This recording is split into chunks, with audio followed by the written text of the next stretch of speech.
Hi there, and welcome to this week's demonstration painting. Yeah, I've been up at my studio, and as you can see, I'm doing a subject. This includes a river. I would say it's got a slight more focus on the boats, though. And I was just thinking about this because we've been talking about painting water today. And in some respects, this reference material, I think it shows you a way of working with some of the problems you can get getting reference around here. So this was a walk I took at the weekend from Ramsholt round to Shottisham Creek, round that way. And when I was out there, it seemed like a great day, but the light was a bit flat. So I've managed to get the river in. But because the light's a bit flat, I think that's why when I looked through all my reference, it was this one that included the boats that I felt worked a bit better. So I say there wasn't a lot happening in terms of the light on the water. It was mainly just a reflection of the sky. But I say if that is the case, it doesn't mean that you don't, you can't use anything, but maybe it's a case you have to sort of shift focus somewhat. So in this case, I went to the boats. So I'm starting out here on a toned board. So say sticking with this idea of I toned all my boards using umber and white a week or so ago now. So that's all dry and so it allows me to get straight in with the painting. I'm using my Uber ruler there from Tom Hughes, which I've mentioned before, which is quite handy for establishing some of those straight lines. And yeah, I'm just sketching it in. So as some of you may know, I've been sort of painting along with the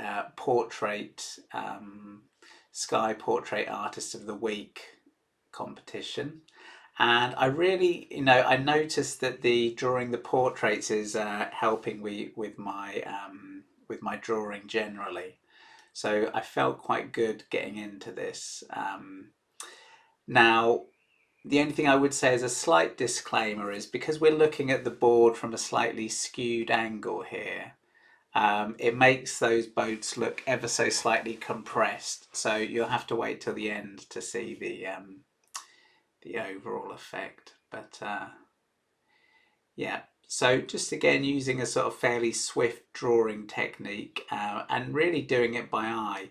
I bought myself these dividers the other day and I used that when I was doing my portrait, but my first go with them, I was just all over the place really. I didn't feel happy with my drawing at all. So I now see it as more of a means of correcting. But in this case, I was quite happy just to sort of block in by eye. One thing the dividers did show me, it showed me in a couple of places where my initial estimates had been quite wrong. And it's quite good. It just helps you to, recognize that you are going to make errors. And so it keeps you a bit more on your toes to sort of double check everything a bit more, especially at this stage. So having sketched in a sort of loose outline of things, getting my big shapes established, I'm now getting stuck in with the darks. So finding the darks first. Again, this is a sort of a strategy I generally use. Mark Carder in his Draw Mix Paint channel, he suggests getting the darks in first, and it's not a bad place to start if anywhere.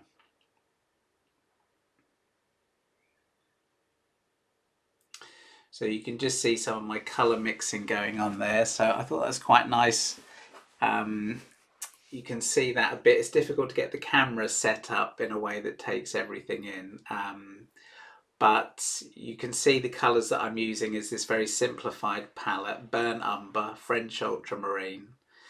I bought bright red, but I went back to rose, which is a bit more like a crimson, and a yellow, cadmium yellow, or Windsor yellow, and then titanium white. The reason I went back to rose was because I think maybe it's because the bright red is more opaque.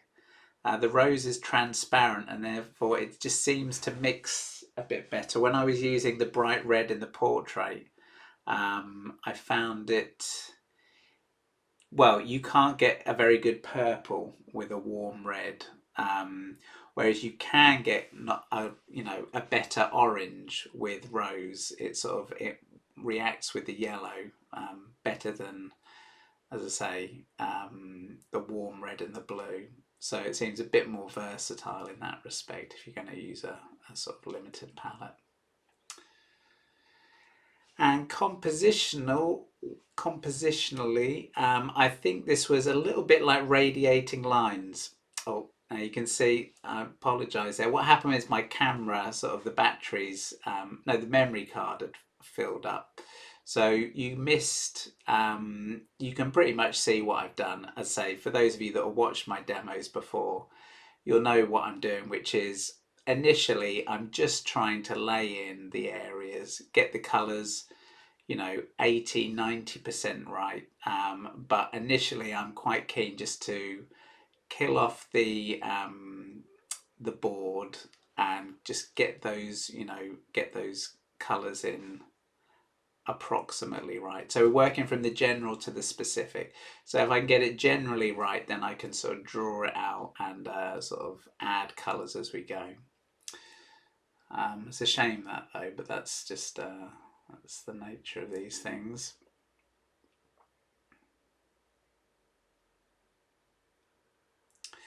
And if there was a slight deviation from my reference material, I just nudged the sky slightly towards the blue. And my intention there was, as was the day, the sky certainly low down at the horizon felt a bit darker than the light on the water. And of course, the light on the water is being picked up from the sky directly above. So I think it just helps give a sort of almost like a bit of a glow to that water, making it a bit lighter than the sky. And the mud flat poses some similar problems to painting water. It's a bit like water that's static. So the colour I'm largely picking up on that mud flat is a sort of coolish grey, and that is the colour of the sky largely. And then where the mud has been sort of disrupted, it's a bit like when I'm painting my waves. So those little marks, they're no longer facing up to the sky, they're tilted. And that means we're seeing the local colour of the mud, which is a slightly more, a warmer, more oranger sort of grey.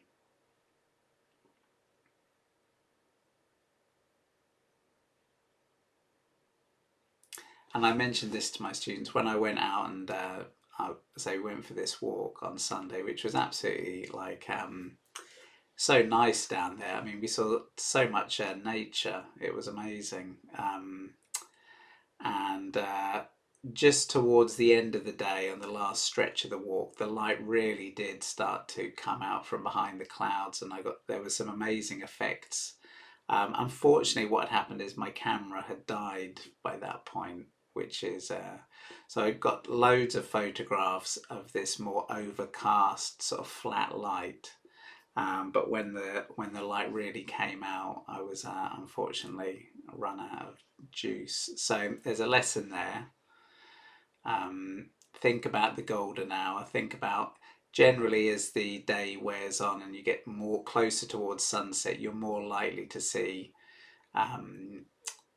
good sort of lighting conditions for painting. But in a way, I quite like this sort of more overcast light of this reference picture. I thought it had a sort of well, it was evocative of the day, a slightly quieter painting than you might get with sort of full sunlight in the background. But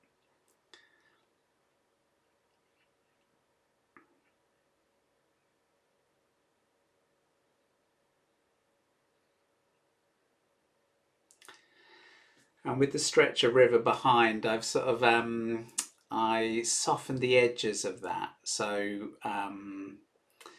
tr- being mindful, trying to get the values of those distant trees and that land, trying to get those just so that they sit back a bit. So when you have a clear day like that, and my obviously my depth of field, it brought all that into focus.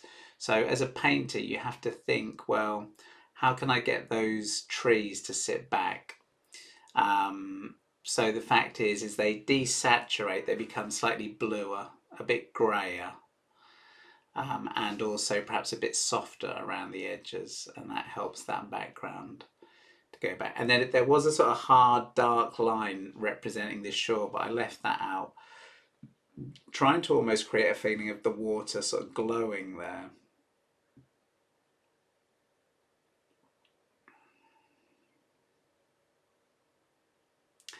And the other thing I'm working with there is, as with when you if you go and take photographs of boats, there's all sorts of stuff on them, like nets, these ropes, and it's a bit chaotic. So you have to sort of fall back on the right side of the brain, which is don't try to work out too much what you're looking at. Just simply try to think in terms of colours and shapes, and sort of trust that if you can get it mostly right, then it should convince your eye.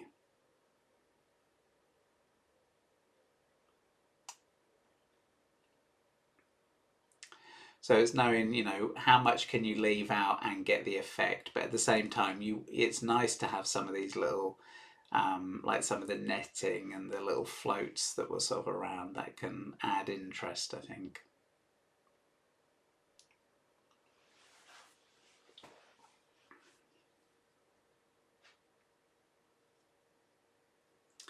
So with my greens, I started off with sort of, as a rule of thumb, I would start more muted with the greens. That's a bit grayer, so not pure green to begin with, and then slowly increase the amount of yellow, the sort of the intensity of the green.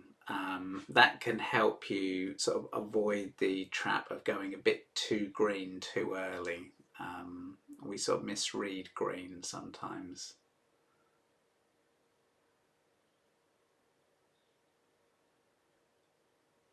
And it rained a fair bit on that day, on Sunday. Um, so everything did have that very sort of fresh green look about it.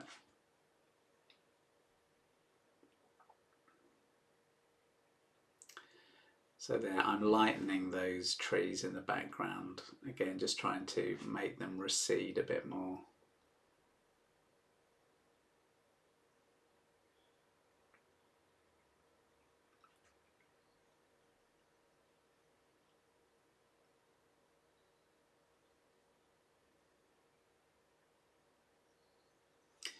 And this is what I'd suggest when you're painting is it's a sort of intuitive process, but I'm trying to sort of keep moving around, and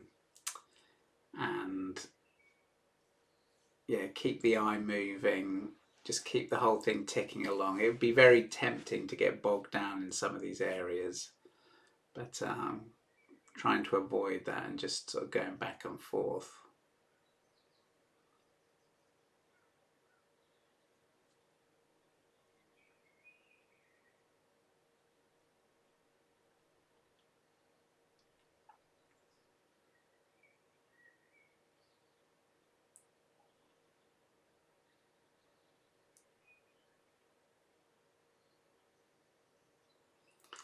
So lightening that, those are sort of rushes back there.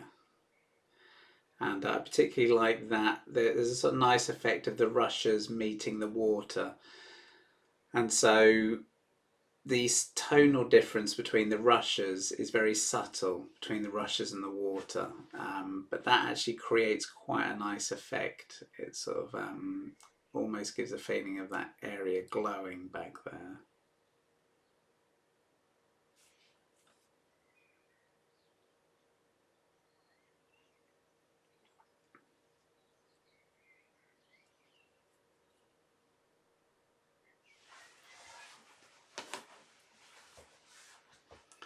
one of the things we saw several herons on this walk. And although I've been down to Ramsholt and painted before, I've never been for a walk down that way.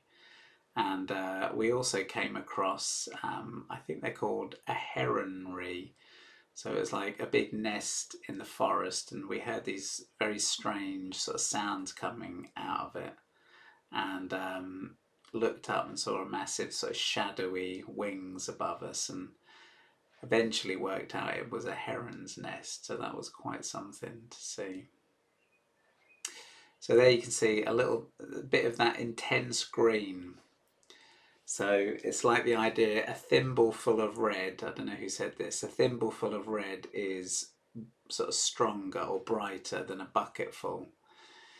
So this is why I say start your paintings with your more diffused colours and then slowly incorporate just a couple of touches of more intense colour, and they will they'll sing a little bit louder.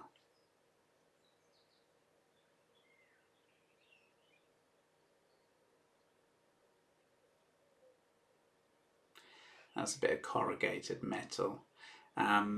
Whether you can see it there, I'm not sure, but it had a nice effect whereby at the top it was a slightly redder colour, and as it came down it became green, where it sort of picked up some algae and stuff like that. And again, even though it's basically a dark shape, that little colour shift adds a bit of interest.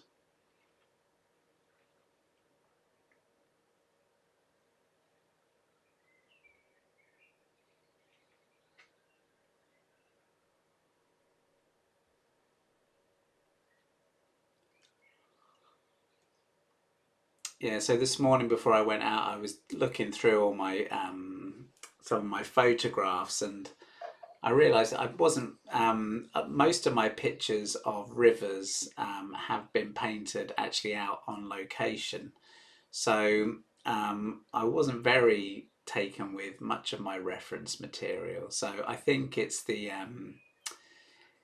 this issue of being there at the right time of day. If you've seen Monet's paintings of the Seine, they're almost all like first thing in the morning or last thing at night, and obviously that's you get these pinks and these sort of turquoise greens, and the whole place, the whole scene's become infused with more color at those times of day. So it's just a case of getting out there and arranging those journeys to collect your reference material or go painting.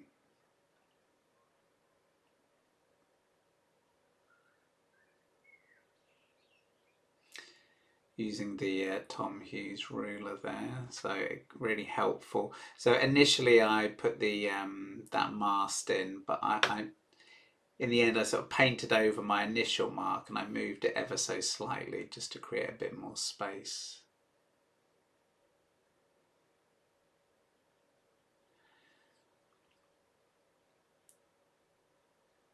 And that's like the sail.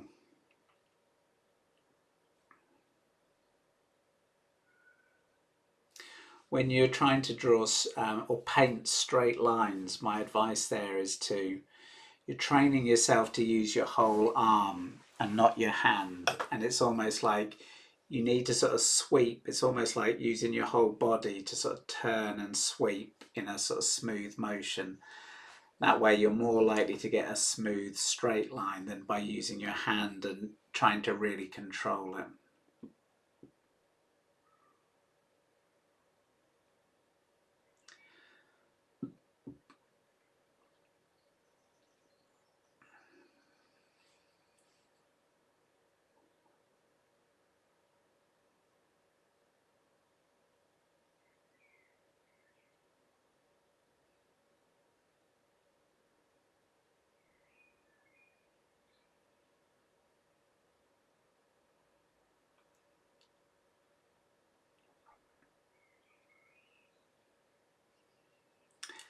That's another little almost, I say, radiating lines was what sprung to mind for this composition. I say that little sort of pontoon and the corrugated, they all point in towards the boat as our focal point. Even the mast So there's a little sort of gully or something by that boat, which serves as another little dent.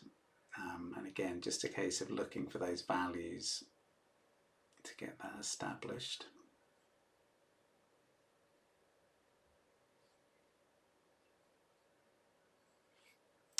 So although I am painting indoors here and painting from reference, I would still say I was painting more as if I was basically outdoors.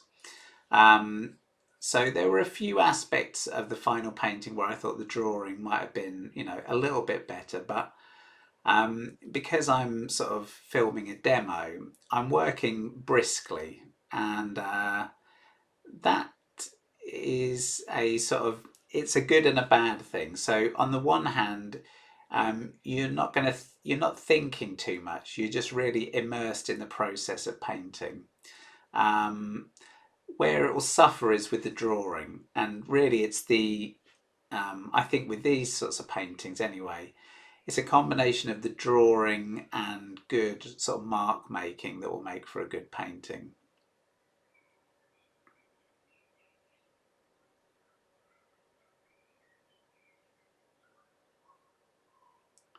So I'm sort of striking a balance really. It's say balancing the how accurate things are with a sort of freshness of approach. Using my rigger brush there to suggest some of these nice sort of lines coming in. So it's handy to have a rigger brush, especially for rigging, as it happens. But yeah, I think that's where they got their name from. And if ever you see, there's a very good, there's a chap who is a forger, Tom Keating. Yeah, if you ever you watch, if you go on YouTube and look up Tom Keating, he's got some great videos where he paints in the style of old masters, and he does a Turner painting, and he talks about in order to get the rigging really sort of thin and precise, they would use these very thin brushes, and then you'd varnish the painting, and then you'd get the paint so the varnish would almost be sticky, and then when you put the thin line on, it would sort of almost suck in the paint and make the line thinner still. And of course that's going back to an era whereby they were painting those big sort of warships, and getting all that accurate would be quite an important part of the painting. So luckily, here I'm going for a slightly more impressionistic approach, which is I'm trying to get the detail, I'm trying to paint what I see, but I'm not becoming overly concerned with whether I've got, the ropes going in the right hole and all that sort of stuff.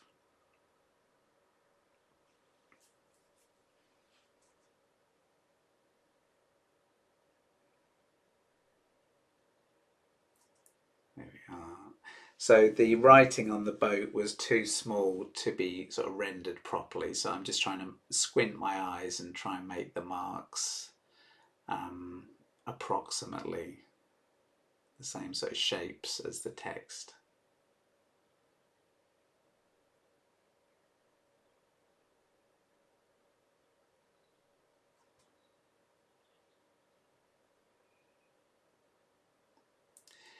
Another thing that I did was on the sail of the boat, there's a phrase I have come across a few times, which is in a landscape painting, you try and sneak in the red. And if you have a scene where it's, predominantly greens, blues, sort of cooler colours like that, if you can put in bits of red, like complementary colours to the green, it can help bring your painting to life. So the fact that this boat had a sort of red sail, I sort of increased the brightness of that ever so slightly. Again, helps it sort of makes it a clearer focal point with a bit of red in.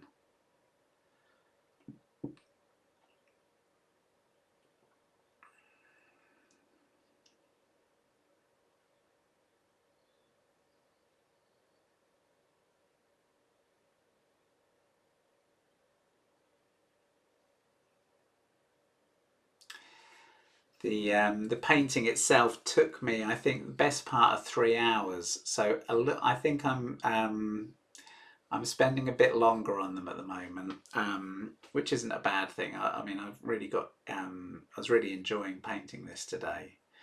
Um, so I've speeded it up considerably, showing it back to you. I figure, well, how long, like people's concentration spans, they say about half an hour until we sort of glaze over, and probably these days it's a lot sooner than that, but I think half an hour is long enough.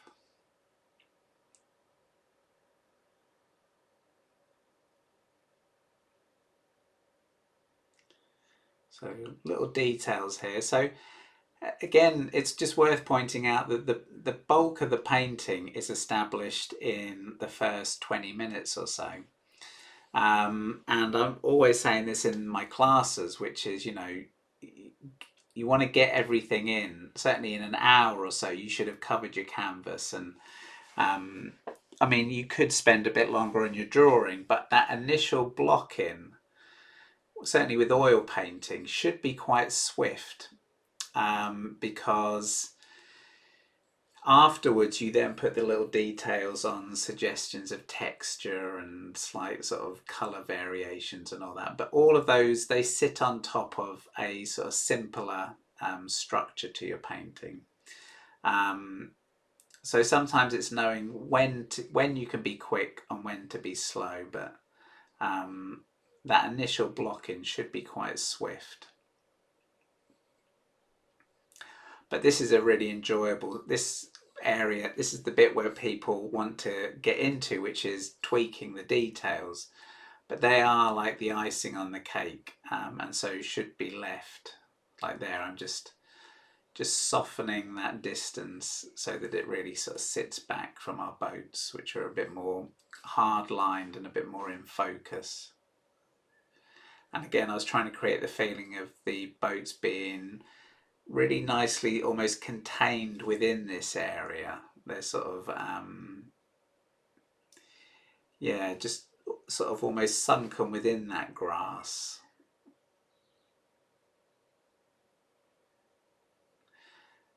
And the other large one in the foreground, it's almost like it's making a dent in the mud there. It's really sort of properly grounded in that mud.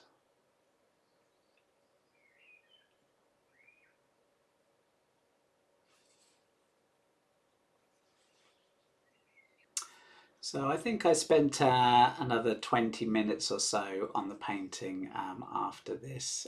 The camera did die. But yeah, that's about it for this week. I hope you enjoyed that. I hope it's a good example that you don't always need the dramatic sunset to make a good painting. You can use overcast light, but find interesting subjects. Say the boats make a good feature. Anyway, so here comes the final painting. So there we are, Boats on the River by Shottersham. So yeah, I really enjoyed painting that. I hope you enjoyed it. I say there's plenty of those sorts of subjects out there, so go and have a look. If you like the video, well, give us a thumbs up and subscribe. And I'm here every week.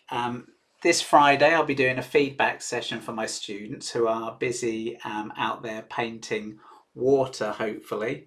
So we'll see some other river scenes or something like that. So you can tune in Friday and see how they got on. Otherwise, I'll be here next Monday for another art class. So look forward to seeing some of you then. Okay, thanks a lot. Bye.